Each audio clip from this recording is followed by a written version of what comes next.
Your Flock, if you don't know what Your Flock does, welcome. We're a motivation-based employee feedback platform. We started because we wanted to help the world and we wanted to help 1 million people be happier at work. That's our why. That's what we're all about. I won't give a massive thing about it, but I invested in the company 5 years ago. Michal Wisniewski is the brains behind it, and we've made a software as a service platform to help people give feedback and become happier at work. That's really what we're about.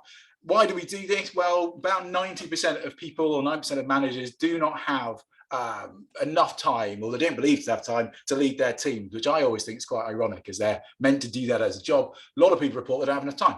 And this, of course, is because, especially in the industry we're in, and we'll talk about this today, we tend to recruit from within, and the managers don't necessarily have the skill set they need. They're actually just very good at their job. Thank you, Emma, for nodding at that moment, because this is true. That's why we exist.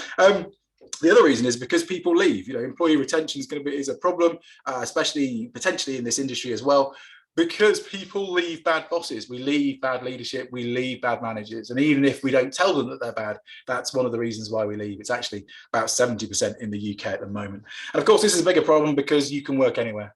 So why do we do what we do? Well, I said we're trying to help as many people be happier at work than we can, but actually deep down, it's also about helping companies. Companies that use Your Flock for 6 months or more are known to save money because they save on recruitment costs, but also they have happier people who are more productive and that stick together for longer. And they also go on to win awards. In fact, there's a company, IMD Solicitors, who came to us a couple of years ago, and they did all the stuff that Your Flock, in fact, Your Flock doesn't actually have the answers. That's the truth. It's the employees who give the feedback based on motivations, which create a decent culture. Anyway, they now win awards because of their culture. So we can take people from not winning awards to winning awards. So that's what we do. Your Flock is what we do. Is we try to help as many people as possible. We specialize in marketing creatives as well. Please have a chat with us anyway afterwards. We can do this we create personalized surveys based on motivations, which creates a team profile. And then the managers can get feedback based on motivations and values. Yeah, I'm not going to go into massive amount of details to it because it doesn't need it now. But really, the reason why we started the company was exactly what we're talking about today.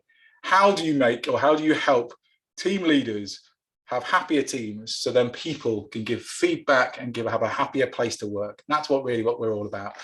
It gets a little bit granular. You can have feedback scores and happiness scores and all sorts of cool stuff, but of course it does. We're a data-led company. So it's not it's not an advert for Your Flock. I did promise myself I wouldn't do it. I do a terrible job of it. We'll talk to Michal about that at a different time. But really, it's over to our speakers. That's more important, because that's the reason why we're here today. It's not just talk about Your Flock, but to listen to their wisdom. I cannot stress this enough. They all know this because I talked about this yesterday. What a massive fan I am of all of them, because they're all awesome. I'm not going to do any kind of gushy PR-y moment for all of them, because I think I might even cry halfway through doing one of them. Anyway, but also I'll do a terrible job of it. There you go. So I'm doing it now. So I'm going to pass over to Julie, who is a legend. I'll let her introduce herself. Julie, over to you. I'll also try to make sure you can unmute first. I got so excited, I didn't even click the right button. Do you see that? Classic. I'm so excited to be here. My name's Julie Chadwick. I'm a managing partner at Dentsu Creative based in Manchester. So looking after 50 very talented individuals in Manchester, but also working across offices in the UK.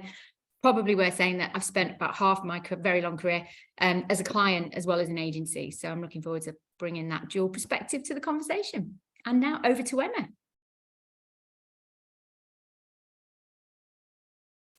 Thank you very much. Yep, unmuted. Hi, my name is Emma.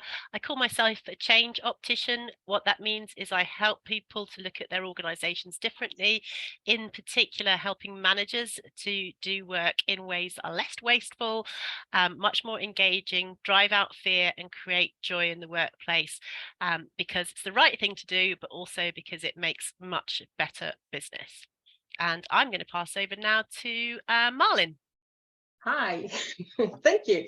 So I'm Malin Cunningham and I run Hattrick. We're a content marketing agency in Manchester, and we help clients unpick all the complex stuff that's going on in the world, such as, little things like climate change and diversity and inclusion and so on and so forth, and help them understand that better. And we're quite a small business. There's only 8 of us, but it's got its own challenges when it comes to all things culture, etc. So, which is obviously what we're here to talk about.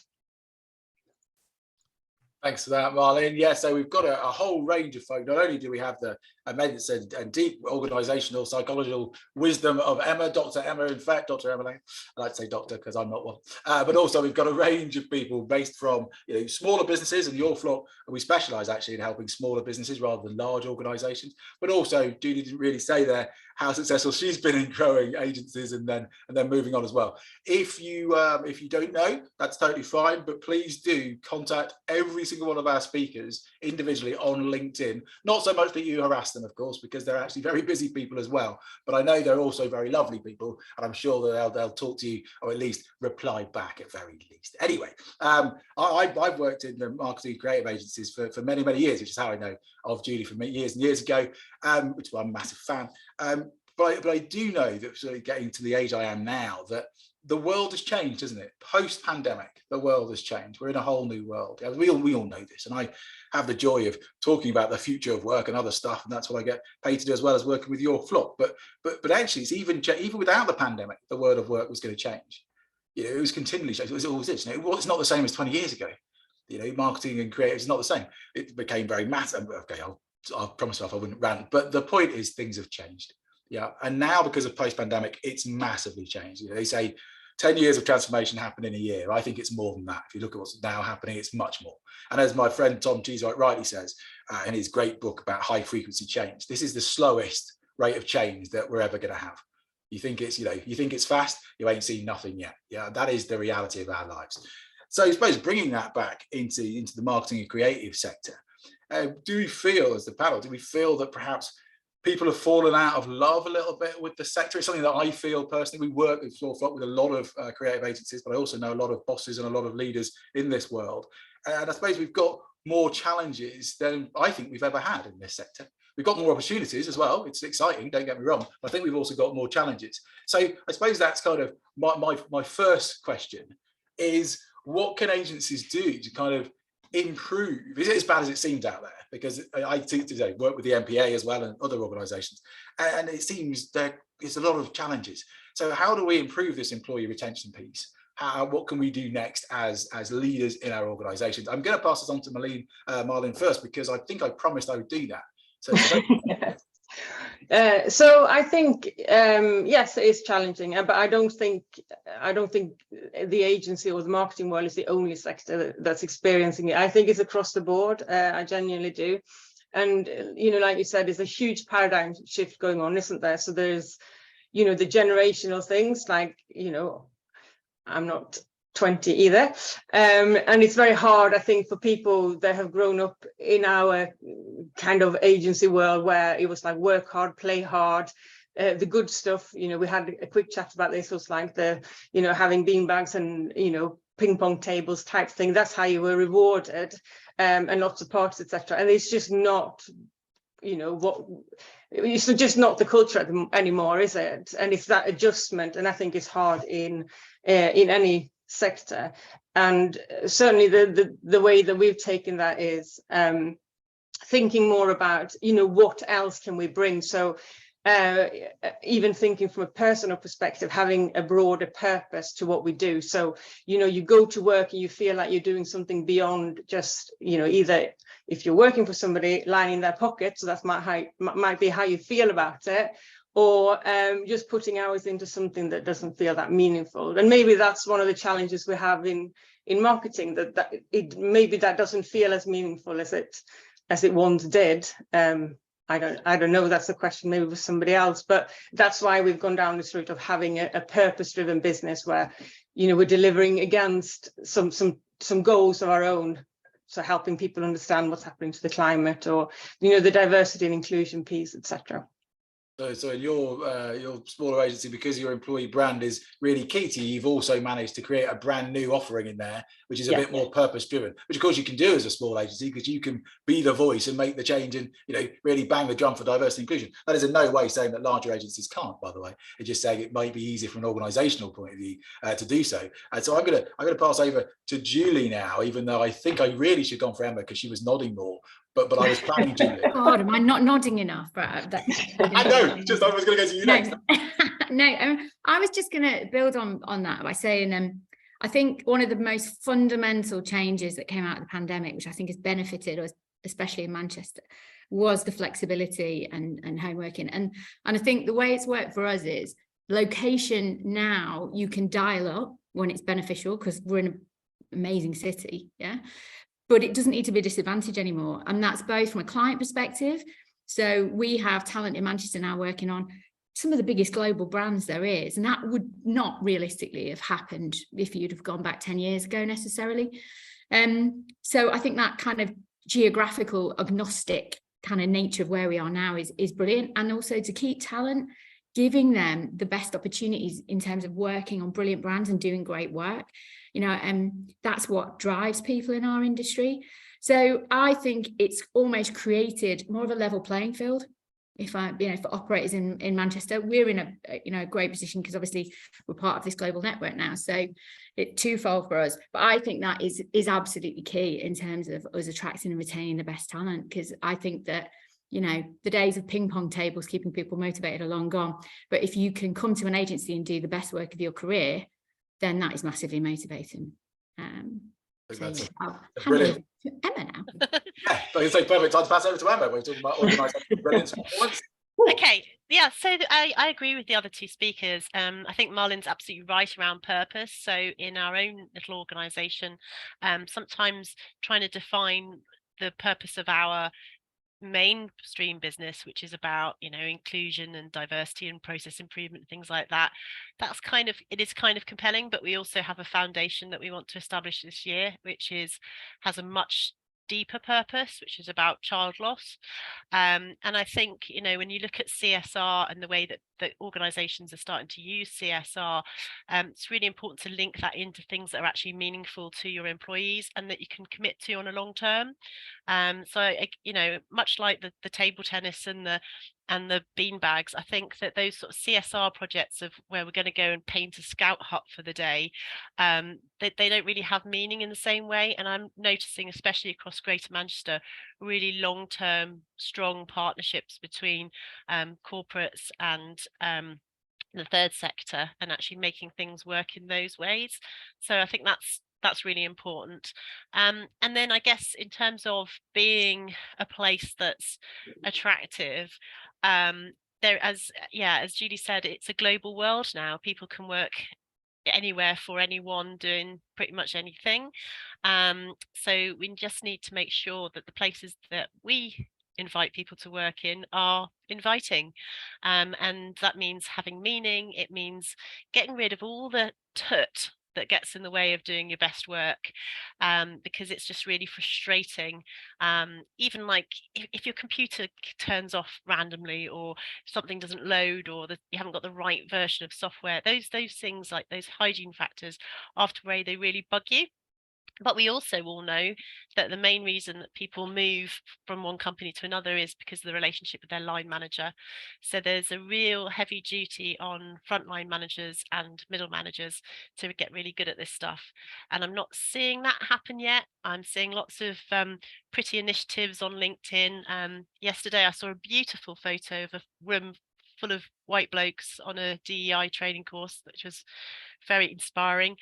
You know, it's not just enough to talk about it. It's not just enough to have it in the boardroom. This actually has to be worked down through all levels of the business, and it has to be real at your manager's level. You'll feel good about work when you've got a good relationship with your manager, your work is meaningful, and you haven't got getting in the way.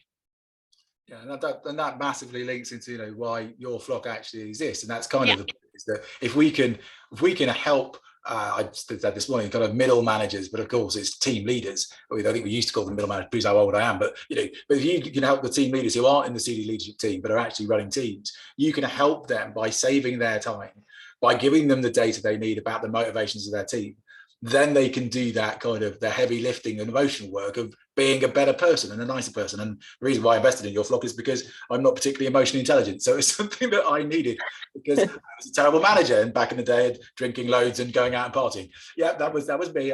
That's why I had the agency. That's why the agency failed as well, by the way. So it's very personal point for me. So I never grew because I wasn't emotionally. Anyway, not about me. Anyway, point being is that's where it comes from. But the other thing I wanted to very quickly touch on, because I know we don't like to talk about it because it's a bit of a hot potato and it's a bit of a sore point, and it's not diversity and inclusion as people might be thinking. It's actually around pay. It's actually around money, because as we see with law, especially, we work in 4 or 5 different sectors. We specialize in marketing, creative, small teams, but pay in law, especially, lawyers are now being paid 15% more and 20% more than they were last year, and this kind of drive to keep them. We see lots of data in the fact that that potentially backfires. But what I want to chat to you or ask the panel now is are we seeing that move in the marketing creative sector, and what do we think will happen because of it? I'm going to pass this on to Malin, mainly because she's already unmuted, so I don't have to click a button. That's how you get in, being unmuted. So I think pay obviously is important, and obviously there's, again, beyond our sector, there is, you know, obviously huge conversations about that and how you keep up with the cost of living and all of that kind of stuff. But I think it's only one part of it. You know, that's not, I don't think that on its own is motivation enough. You know, if that is the only motivation, you're likely to be dealing with somebody who's just going to move around for that reason. You know, you can't, I think it's hard to, you know, motivate and keep somebody like that going. It's more about understanding, as you just said, is understanding individual motivations and aligning them with what you're trying to do. I think it's, I think as a leader, and again, obviously, like you said, you know, I run a smaller business, so, you know, obviously very close to the purpose of what we're trying to deliver, etc. But I think it's finding that alignment with people that's going to motivate them more, you know, than the pay. But obviously that has to be, you know, you want to get to a place where that's a hygiene factor, that, you know, you have to be paid enough so that you feel valued and that you can obviously lead the kind of life you want, but it shouldn't be the only motivating factor. Yeah, I would absolutely echo that. And I think everybody wants to be paid, you know, competitively, fairly. I think the conversations that I'm having with people, you know, are around, okay, but what's my progression plan? And how can I get to the next level? What does the next level look like? And I think these are really refreshing conversations to have. I think during the pandemic, probably we ended up in a survive mode mentally, all of us. And I think now we're definitely moving into that thrive kind of, which is, it's great to see. But I think it's a big package, as Malin said. It's about reward and recognition, but it's also about progression, and it's also about flexibility, you know. And I think gone are the days when you have to ask permission if you're going to work from home. It's the onus is on us now to kind of develop opportunities for people to congregate so they can get together and enjoy that experience. And that might not even be formally working. It's more around collaboration, and then almost using that time when they're at home to kind of get on with, you know, the kind of the thinking work, if you like. And organizations that get that and can deliver that flexibility, I think that's far more important to people these days than anything else. I think going back to that rigid 5 days in the office just seems a bit bizarre now, doesn't it? Doesn't it, Justin? It's amazing. You know, there's a brilliant bit of work done by Bruce Daisley uncovered. Don't know if everyone's seen this. I'm a massive data geek, so I do love a good data point. That there's actually a strict correlation between how non-diverse your board is and how much you want to get back into the office. There's a literal correlation between the two. You go and look for it. It's hilariously fascinating, but also quite obvious. Of course, when you look at it, you go, oh, well, that explains that. But there's now data. It's not just a feeling. It's absolute correlation between the two. But I know also there's much better people with data than I am. And I'm going to pass on to Emma at this moment about that engagement piece around workplace. I know you've done not only, you know, your whole life of researching this subject and being brilliant at it, but I know there's a particularly pertinent thing you wanted to discuss this morning, or this afternoon. Press the button. There we go. Got there. Thank you. And I'll also come to Bev's point as well, because I think quite a lot of what the other two speakers have said around that flexibility and the wanting to progression and knowing where you're going is really important, not just to millennials, but to all of us, and including to older people who are coming back into the workplace. It's like, okay, well, why? I'm working with somebody now on a project. He's retired 3 times, but the projects are just too exciting, so he just keeps coming back in, and he keeps promising his wife he would definitely retire this time. So yeah, back to that purpose thing. Yeah, what the research shows, and this is really cool research, it was started by ICI in the 70s and 80s. It shows that actually what's really important is the climate that we work in as a team. So climate is about how it feels to be here, whereas culture is how we do things around here. And this work was corroborated by Sheffield Uni and Henley Business School and Manchester Business School. So there's a whole load of people that have gone and put stuff into this research. And what's really interesting is that a 10% change in climate, i.e. it feels 10% better to work here, results in a 20% improvement, a 10% improvement in leadership behavior leads to a 20% improvement in the climate, which leads up to 40% improvement in productivity and results, which is nuts. And I think that's where Your Flock is really helpful, because what it actually does is help leaders and managers to understand the types of things that aren't really working for their people. And it is stuff around money, but it's also things around, do I have a locus of control? Do I get to influence decisions? Do I get properly recognized in the language that makes sense to me when I've done something well? And I think what's really powerful about what our experience of using Your Flock was really understanding how different people feel that recognition in different ways. So for me, it's all about the customer. That's what I care about, is how does the customer feel, and periodically I'll sort of stab myself in the hand and remind myself that my team members are really important and my health is really important and stuff like that. But for me, it's that. Whereas I've got a colleague on the management team who's not really given monkeys about the customer. He's just very interested in ideas and research and all of those types of things. So really understanding ourselves, who we are, and our line manager understanding that, and us being in a climate that makes us feel safe and secure and able to engage safely is really, really, really important. Well, I'm going to pass over to Malin on this one, mainly because of thank you very much, Emma, for those lovely words about your. That's exactly why we invented it. Exactly why. But we're just one part of the equation, of course. We're just one. In fact, I always say to people, Your Flock is a conversation starter. It doesn't actually have the answers. It's not meant to. They come from the employees and from the engagement, and that's the point. The people have the answers. It's Your Flock just gives them a voice so they can do this stuff and we can change the world. But anyway, there's obviously other things you can do apart from using Your Flock, and they become much better businesses because they do so. So I'm going to pass on to Malin now and just ask the core question. So what are the things that you've done in your agency that have really kind of given people that sense of, not even a sense of ownership, but that it's got the higher engagement levels and it's changed the culture? What are things that you've done, the positive things rather than negative? We've got the positives. Yeah, so I'm actually Swedish. So there's been, it's interesting, I lived here for well over 20 years, so it's not like I've just arrived. But even with that cultural difference plays out in lots of different ways, and I think I underestimated that for a really long time. So just to explain, Sweden is group orientated, so it's all about the greater good, whereas obviously the UK is the opposite of that. And in Sweden, people are very non-directional. It's about making decisions and then everybody goes away and delivers their piece, whereas here people are looking for more direction. So finding that balance has been quite challenging, even though I've been here for a long time. So and then culturally, one of the ways in which you sort of keep in step with everybody is we've got something called fika, which is basically, it's coffee, but coffee and cake.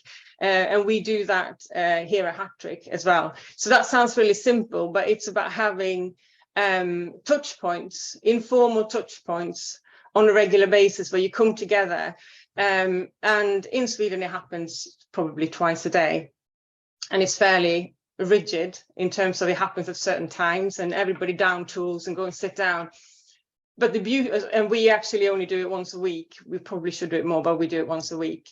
And it's amazing because all sorts of things come up and it's an informal environment. There isn't an agenda as such. It's just about chatting and understanding where people are at in their day-to-day, and both home and work, etc. And that's unlocked quite a lot for us, and help. We know each other on a different level, and if as you keep that up, people become more relaxed. It's a bit weird, obviously not in Sweden, but here it just probably feels a bit weird to start with. There's no alcohol involved, obviously. It's just coffee and cake, and somebody has to bring. Somebody brings cake every time, homemade usually. So it's just a nice way of doing that. So that's an example of. I love it. We do a similar thing, but kind of with lots of different companies. Our coffee and cake thing that we do every month, just at your flock. It just made me smile, Malin, because I'm half Swedish, which no one can see. I don't know why people don't recognise the half Swedish, half Jamaican. They don't see the Swedish. Apparently, I stand in a very Swedish way, but there you go. That's a different conversation. But that Swedish principle, and I'm with you totally, by the way, and the whole bringing people together. And there is a cultural piece, isn't there? There is a difference in Europe, different things. But I'm going to say, from a Manchester point of view, I love the idea that you have that downing of tools and informally getting together without an agenda, because that is a culture shift, isn't it? And getting to know people in a deeper point. And I imagine that Julie is going to add to that with the wonderful things that you have done, not only in the past. I am, but I'm not going to lie, I like an agenda. So this is straightforward for me. This is something that we might need let it go. let the agenda go. But we do a similar thing, and we've been playing with the hybrid model, because what we found is that people were all coming in on different days, and actually you want to have a mass of people enjoying each other on the same days. So we did a bit of a pilot before Christmas where everyone came in on like a Tuesday and a Thursday, and it worked really well. So we built the cadence of meetings around that. So Tuesday we have a bit of breakfast together, share, there is an agenda, but we share work and share kind of how we all are. And then Thursday similar, but on the last Thursday of the month, so every other Thursday, then we have a kind of proper hour and a half together, where we kind of like pull out notable kind of people who've done great work or really worked hard, and have a bit of fun, and then we all kind of go out together. I think socializing, getting to know each other, we've a lot of us have worked together for a very long time, so it feels like a real team, a real, like, I hate to use the word gang because it's got like negative connotations, but we're a bit of a tribe. And I think many agencies in Manchester are, and there's something wonderful about that because it gives you a sense of belonging. And I think going back into the office, even if it's only a couple of days a week, has allowed some of sort of the newer people who've joined the agency to really feel that, because I think that is very hard to kind of start from scratch when you're purely online. But it's all about kind of getting the balance and finding what works for you. Well, I think, with the people that we work with at your flock, we hear, because we specialise with marketing in the creative industry, exactly what I've heard. Yeah. So when, because I was quite surprised, you see, because I've done remote work forever. I've been a consultant. I've remote work forever. So when it happened, I was like, yeah, I told you it would happen. I didn't know the pandemic would happen. It was a terrible reason for it to happen. But when you have this sudden digital transformation, I've been telling people, you don't have to go down to London to do the sales. It's just a Zoom meeting. What are you doing? Why are we destroying the environment? We have the technology. No, you have to go down, see the whites of their eyes and shake their hands. Really? I mean, then they'll get drunk. I mean, really? Anyway, that's the point. Anyway, that was back in the day. Now, of course, it's changed. But what I was quite shocked by is actually how much that collaboration piece in marketing and in the creative agencies, how much you actually do need to consciously gather together. How much it is about collaboration, really almost more than anything else. Our culture is tremendously important. And if you there's a great book by someone called Pullman, but it's called Bowling Alone. We cannot bowl alone. This is his point. And I think it's a slightly deeper one for companies, because really companies are collections of people who like and trust each other and that gain rapport to then create an objective. And we sometimes forget that. We sometimes forget that. And certainly we can, I think there's someone in the crowd today that was talking about servant leadership, which is a model that I think is massively important. How do you create that environment where everyone's happy? You don't have to be like a dad, and that's why I always worry with Judy. I thought you were going to say family, and I was going to say, oh, sugar lumps, because that's my biggest red flag. But like a family, where you have no boundaries, and people abuse each other all the time, and you can't do anything, you can't leave. That doesn't sound great. Sorry, that's just a personal bugbear. But a gang sounds much better, even though you're right, it has connotations. So my question really, and it goes back to everyone, especially I'm going to start off with Emma, if that's okay, Emma, on that kind of servant leadership, employee engagement piece. What are things that, apart from don't be a dick, which of course is the classic, and I'm going to say it so you don't have to.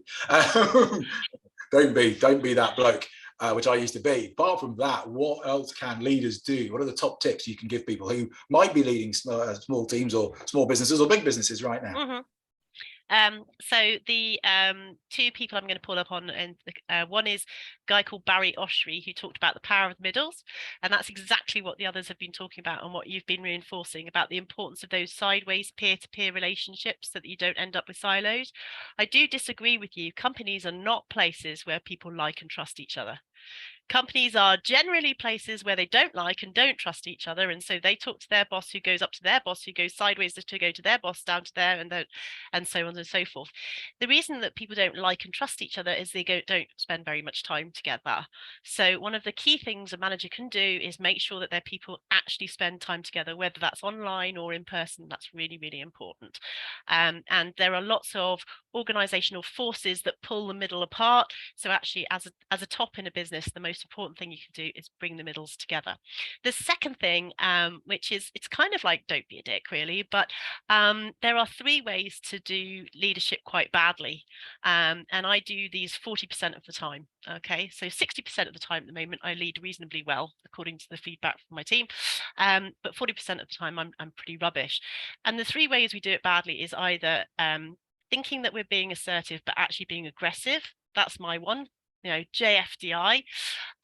Or a second thing that people do is they just disappear. So you get leaders who are missing in action, or they'll go into a little management bunker and talk about carpet tiles because they haven't got the energy and the mental capacity to deal with the bigger question and the crisis in front of them, so they might disappear.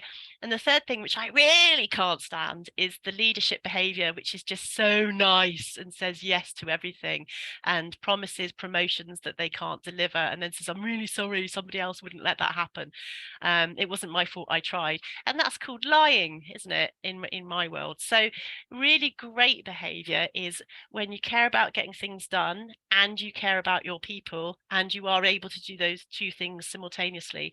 That's quite difficult to do. Most managers, the data from the last 40 years across the globe says most managers only manage to do that about half the time. If you manage to do that 70% of the time, your people will think that you are like the world's best leader. Humans are quite forgiving, so you can actually be a dick 30% of the time, so long as the rest of the time you are very clearly caring about your people, caring about getting things done and caring about your people. The more you do that, the better the climate, the better people feel, the better they deliver. But it's not about being wet and nice and just saying yes to everything. Being collaborative, achieving results is not just about being nice. It's about focusing on what needs to be done and caring about your people at the same time. Brilliantly brings in my my dick-like behaviour, occasionally interrupting people. I managed to not do that then, which I was very proud of. So proud of you. Yeah. Thank you. We did actually have to do a bit of training on that before, didn't we? Should we just all pause and look at the man getting the behaviour? Well done. No, the whole point was to pass on to Julie. That was just a segue point to pass on to Julie. And I was going to say, who is brilliant more than 70% of the time, but I thought that was a bit too gushing, so I didn't. Instead, I'll just do it as a question. What other kind of leadership traits do you see in your organisation? Obviously, much larger organisation. If you're looking at team leaders, what other things do you look for? Because you can then see when they do that kind of behaviour, it makes the culture better. It is a question. Yeah, I think I'd go back to what Emma said in terms of it's really important to have a framework. So we have a career framework, and there's leadership values which we apply to everyone, because everyone fundamentally leads in some way, and everyone's measured against those behaviours. So I think it's an environment where you can call out those kind of behaviours comfortably, which I think is really, really key. I think also, just going back to that trust point, you can't do great creative work if you don't trust the people you're working with. It's just an impossibility, because the whole process of being a creative is putting yourself out and being really vulnerable. So I think it matters more to get that right in our industry, if you want to do great work than anywhere else. But I think we don't always get it right. And I think it's, from a leadership point of view, I think listening, and when you haven't got it right, listening, and then showing that you are taking action, even if it takes a while to get to that action, is absolutely key. Earlier on in my career, I always remember being in moments where, when you do put your hand up and say, I've got this feedback, to hear somebody then tell you why you're wrong, contextualize it, or just simply do nothing, can be massively disempowering. So I think that whole listening is really, really super important, but actually then acting on it. And if you can't act on it, explaining why, is absolutely key to bringing any form of trust wherever you work. And I think that's what we try and do. As I say, we don't always get it right, but we're trying.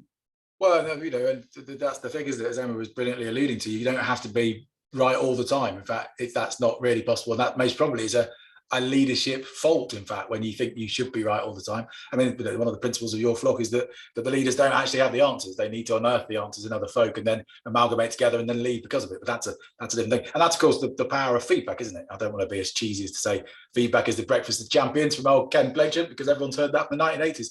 It just makes me smile because it's one of my favorite cheesy sayings. So there you go. Sorry, always makes me smile. But it's true, because you want that feedback, don't you? You can now, after this, you can give them the feedback. That's a terrible thing about feedback. Anyway, we don't always get it right, and I'm not going to say in any way that, Malin, you've got, you know, there's anything you've done wrong on your own. But of course, I could give you 100 in my own world of why my agency failed, but that would be in the past. But I want to talk about an agency that's exciting, you know, that's exciting and that's succeeding. And just, is there anything that you've done which has kind of made the ship wobble at any way? Or what I don't want to do is do a name and shame where we all go, oh, that agency did that, which I don't think is going to help anybody. No, absolutely. Well, I think, you know, everybody makes mistakes, don't they? And I think sort of going back to us talking about before in terms of, you know, coming from a different culture, but I don't think it necessarily has to be a cultural thing. It could just as much be about your own, you know, profile and, you know, actually understanding how you're operating and how you're not operating. So you were talking about, you know, obviously, flock helps you understand people's motivations, etc., and recognizing that yours are not the same as the rest of the teams. And I think, you know, one of the things that I've fallen foul of quite a few times is trying to apply the, you know, how I'm motivated and the kind of things that I would, you know, that I would like to know to the team. So sometimes oversharing, sometimes undersharing. And actually, by doing that, alienating the team. So, you know, when things are, you know, so during the pandemic, for instance, when things are really quite hard, well, they were for us anyway, it was really tough. You know, we're trying to, you know, just trying to get to a place where we were breaking even and can continue as a business, you know, and just oversharing that with the team. And that's actually really scary if you're not used to that kind of information. And whereas I thought that I was just being really transparent and, you know, actually, you know, scaring a few people off instead of doing the other. What I wanted to do was empower and help people, you know, bring people on this journey. So, and that, you know, that all goes back to not understanding, you know, how you're different from the rest of the team and what motivates them and, you know, how you get them going. So yeah, that's and that happens obviously still. That's part of the journey of learning. And one of the things that I was thinking before when we were talking is around, because there's such a big shift, you know, we're going through this huge shift and it's obviously still ongoing. It's being quite open about the fact that we're all learning, aren't we? Like, we're still in the middle of it. This is really hard. Everything is changing, we're changing, and, you know, the next generation that's coming through is different, and actually it's quite hard to navigate. So and it goes back to listening, genuinely listening, doesn't it? And understanding that people's motivations are going to be different and not everybody will align with where you're trying to get to, and that's okay. Yeah, one of the things that always amazes me, this is not anything to do with your flock or team dynamics, but it slightly is this whole, we had the pandemic, yeah, which I think was so bad that people actually forget that it existed, because people just, have you been? Yeah, I've been fine. What about the 2 years of being locked away? And so probably traumatic, no one wants to talk about it. And there's a great, Emma, this might be wrong, by the way, so please do pull me up if I'm wrong, but there's something like, you know, if something happens for 2 years, it might take 5 years to get over it. You know, it takes a double the amount and a bit to actually do it, even if you're processing stuff. Yeah. So I think Malin's absolutely right. We're going through this, but we don't give ourselves time sometimes at work, because everyone's like, oh, it's back to normal now. Great, crack on. It's like, what are we talking about? I'm still, you know, so that traumatic bit, I don't think we've given ourselves enough time. And that leads into this next bit, this whole new world of hybrid and remote. Yeah, because it is a new world. Like before, it was 4% of people that were doing remote work. And this is like 5 or 6 years ago. Yeah. And then it became like everyone apart. I'm talking about purely in the knowledge industries, by the way, not everywhere. I understand pilots couldn't do it remotely. They can now, by the way, so don't start with me on that one. Anyway, so AI can do it now, so don't get too clever. Anyway, it's not the point. Right. So 4% was doing it. And then it became like 4% of people who wanted to go back to the office full time. Yeah, so that is a paradigm shift. It's huge. Now, even if it goes back, you can actually see the data. You see the data, and it's not going back. People are doing 3 days, 2 days, and everyone's like, well, that's the new normal. But actually, that's massively different. That's hugely different to what we were doing before. 9 to 5 all the time, massively. So I suppose that's my question, and it's to Julie first, if that's okay, and then most probably Malin, and then most probably finish off with the organisational genius of Emma. So what my question is, with the hybrid world that we're now going to be in, how do you make sure that you don't have multiple cultures happening at the same time? And by the way, I say this knowing there's no absolute answers because we're all still going through the process. That's quite, sorry, I was waiting to be unmuted. I think that's quite interesting because in some ways you don't want multiple cultures, but I think having multiple communities within an organisation is a great thing. So for example, we represent lots of different specialisms, you know, from creative, strategy, advertising, entertainment. And actually what we're trying to do is build communities that are cross location, if you like. And I think it's great if they have their own culture, you know, they feel a bigger sense of belonging maybe to that community than they do to people in their location. I think it's only a problem if that culture becomes a negative culture, if you know what I mean. But I also think having and I think that's something that Malin brought up earlier, I think making sure that people feel that they want to be good, but also do good, because it's quite easy working from home if you're really senior in your job and you know what you're doing. But if you're starting out in your career, I learned like 80% of what I did on the job, sitting next to somebody who'd been doing it for longer. So I think encouraging people to kind of almost give back, and that sometimes does mean coming into the office and spending time with people and sharing the brilliant kind of talents that you have with others. So I think that's key, and building a culture and a group of people who have that sense of kind of belonging and wanting to do that is really key to making hybrid work. Because we all need connection, don't we, to function. So I think it's works just finding a catalyst of doing that, which works for most people. I've left that pause there because I thought it just needed to sink in for everyone how brilliant that was. Also gives my video editor the point where I know he's going to make me. I'm like, that's the pause. That's the take. Hey, that was the fantastic. I'm going to pass on to Malin as well for her wisdom on this, because I don't think you with your company, is it hybrid and remote, or does everyone come back to the office? What's your situation with your team? It's been interesting because I think so. Originally, we actually, you know, we all came back quite quickly, and we were all working from the office more or less all the time. And then since then, that's changed. I think because basically the team was sick of being at home. That's the truth. And we were all like, everybody wanted to be back together and separate. It was either because, you know, they were living in flats that were just not very, you know, small flats or shared flats or shared spaces where it wasn't a good environment for working, basically, or having young kids, same thing.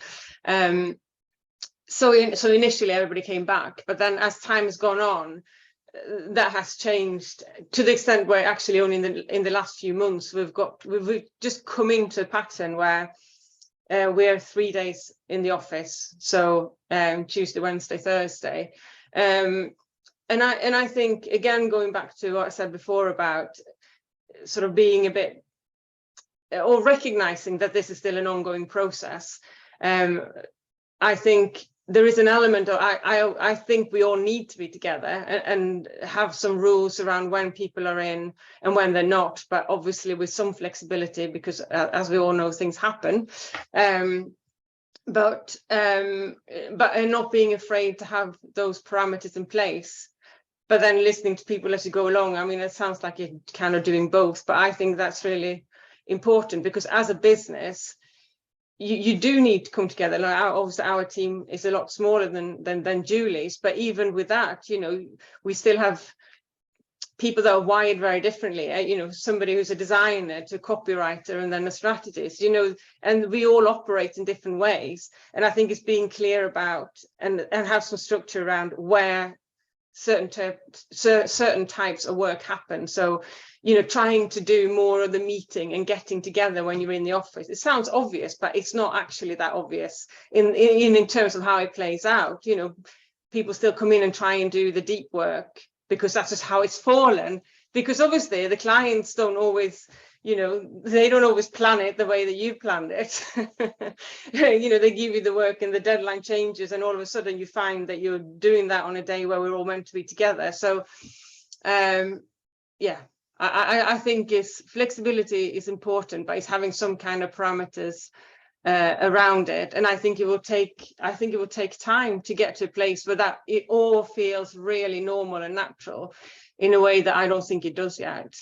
Yeah, and I think that's the thing, is that we've got to give ourselves time, and more, perhaps more importantly, sometimes in certain organisations, that middle, you know, the middle managers or the team leaders, we've got to give them this is a big one for me.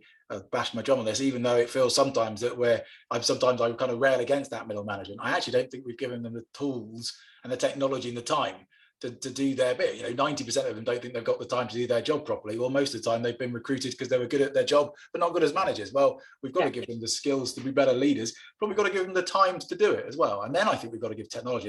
And someone on the call, I just looked in the chat, and they were talking that it's tricky to have that way of knowing when everyone's coming in and the scheduling thing. But my whole point with this, and by the way, this is a bigger piece about office stuff, which I've been asked to go and talk about somewhere else. But that's the thing about the office place, isn't it? You know, people aren't coming in all the time. And when is John coming in? And when is Jill coming in? And when's someone else coming in? But actually, that's what technology is meant to be for. You're meant to have collaborative pieces of technology to be able to help that. You know, the fact we don't know everyone's individual motivations, and that's now more important, because we used to be able to put our arms around them and know everyone in the centralized place called the office. Well, we can't moan about that not existing as strongly as it was. That campfire is gone. We've now got multiple campfires.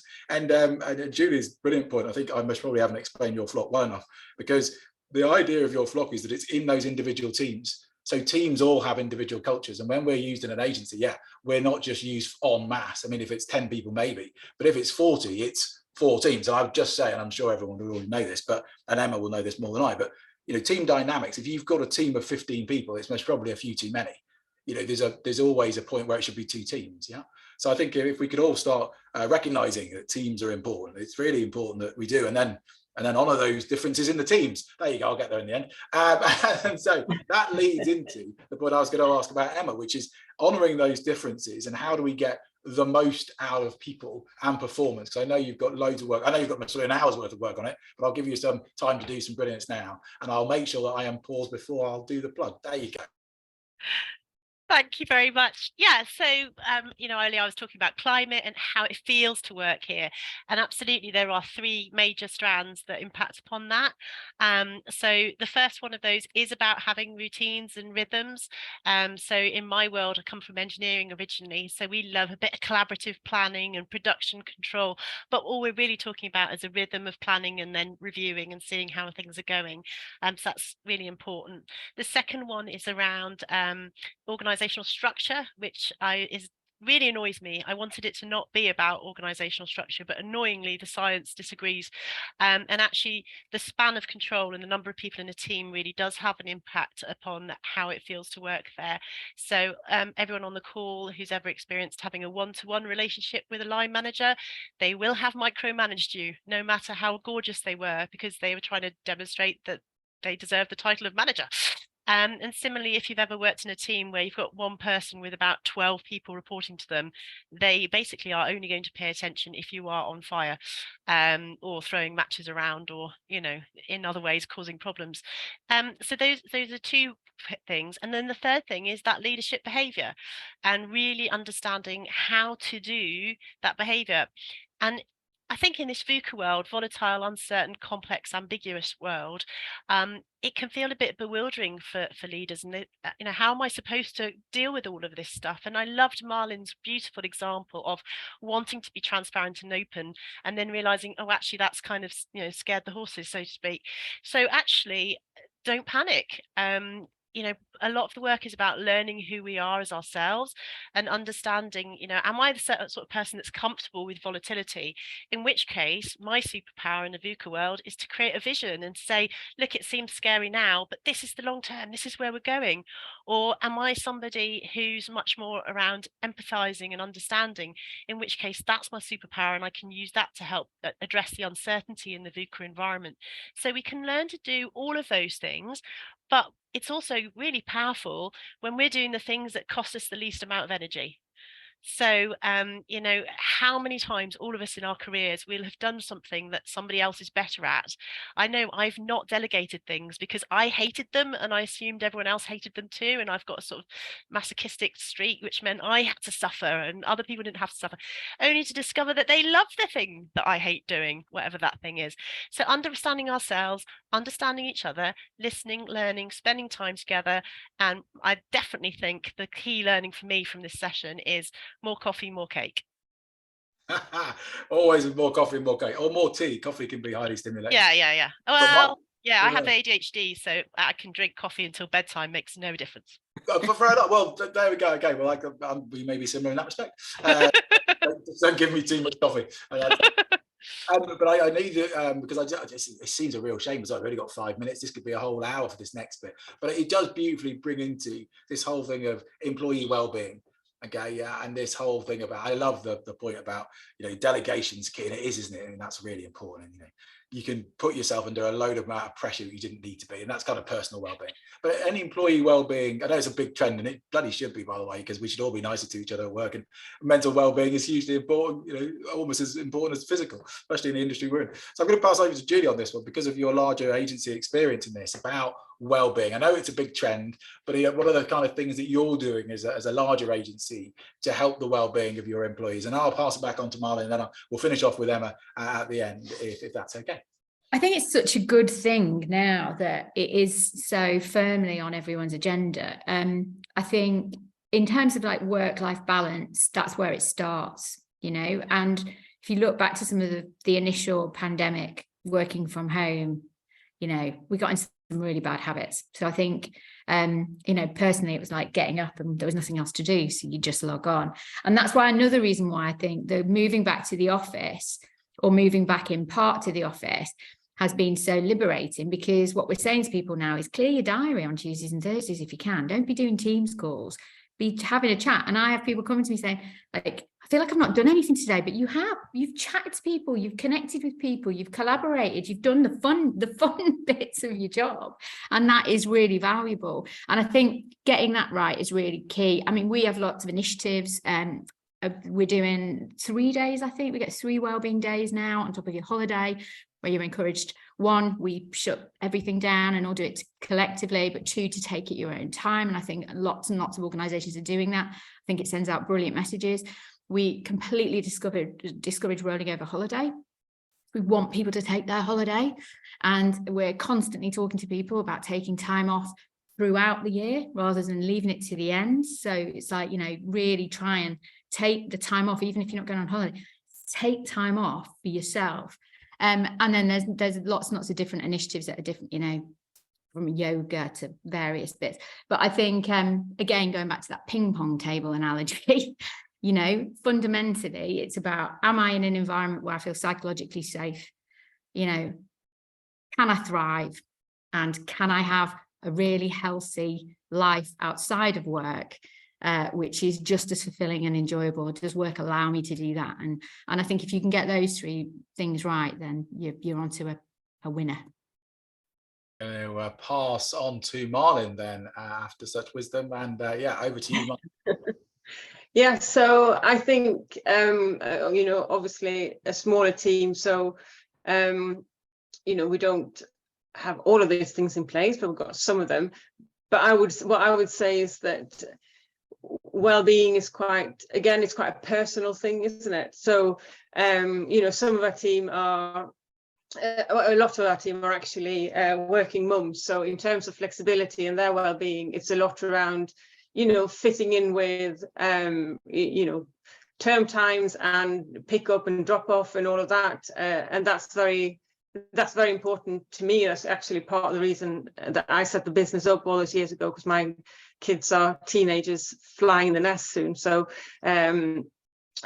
but it's recognizing that and giving you know, working mums an opportunity to continue to share their brilliance with the working world and not making that really difficult. But then on the other hand, obviously not everybody is in that pool of people either, and for them it will be something completely different. And I guess, and I know that's easy for me to say because of the size of the business, but it's recognizing that people need different things at different stages in their lives. And you know, for some it will be more of a physical physical well-being, so wanting to go to the gym, etc. For others it will be more about, you know, mental health and having the opportunity to have some time out, or actually needing a reminder to have the time out. Because I think as much as we all want to do that, I think it's easy to get caught up, you know, even if I can look at myself, and you know, you get caught up in all the exciting things that you're doing, and it's actually sometimes somebody needs to remind you that you actually need to have some time out, and you know, you benefit from that. So I don't know if that answers the question, but I think it goes back to the same thing. It's just understanding individuals' motivations and, you know, what they need to stay well. But obviously in the context of a bigger team, and that's what's so challenging about it, isn't it? You know, you're looking at individuals, but also the needs of the business and the wider team. So it's a constant balancing game, isn't it?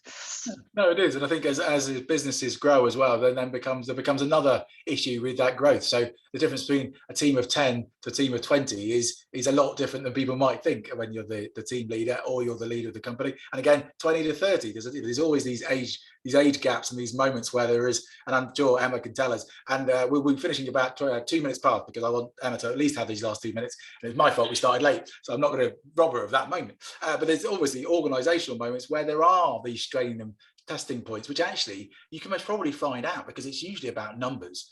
You know, it's actually not that different with each of these different businesses. But anyway, I'm going to pass over to Emma to have the closing words on this, because I know she's got them. Okay, so there's easy stuff we can do, and it comes from starting to really understand ourselves and starting to understand each other. And one thing you could do straight away is Google Biodex, BIODEX, on the internet, and you'll find lots of free examples.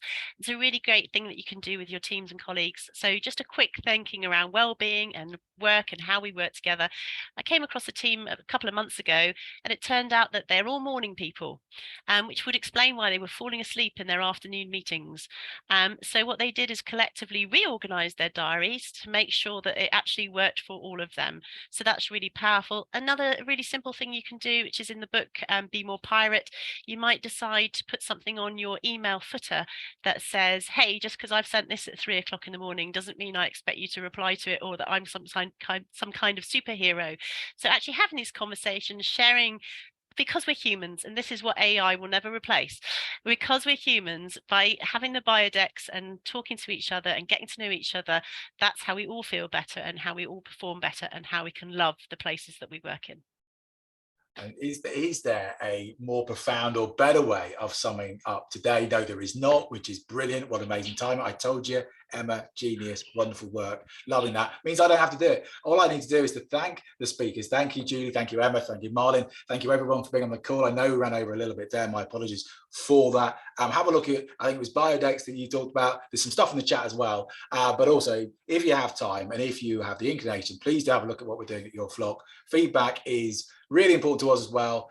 If you're on the call and you have a small team of less than 15 people, we'll also let you have access to that for free for 2 weeks. So you get your first feedback report. So you get to know the motivations of your team, and you get that first bit of feedback so you can change your business or your company. That was something that I promised, because it's a celebration, because Michal just had a baby and we said that that's what we would do. So there you go, living our values of caring and customer focus. There you go, link it all together. So thanks so much to the speakers. Thank you, Malin. Thank you, Emma. Thank you, Julie. Thank you everyone for being here.